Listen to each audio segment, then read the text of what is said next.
Міне мен әлі 5 сағат, 5 сағат қазір болады. Байханов мені түкірген енді қазақ тіліне. Жаңа кімге де, Тоқаевқа да видео үндеу жолдадым.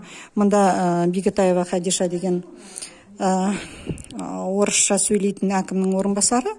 Ол мені енді күрескермін ғой өзімше қазақ тілі үшін. Күліп, кекетіп, әйтеуір астында қазақтар тиіспей тұр орыстарға қазақша сөйледеме, типа олар пайғамбар, әйтеуір, мен енді күйіп пысып тұрмын ғой қазақ тілі үшін. Сонда күліп кекетіп тұр, енді әкімнің орынбасары күліп кекетіп тұрса, қазақ тілі үшін 100% енді менің сөзім, мына Байханов сқақықтар қазақ тілін жолатпасын деген 100%.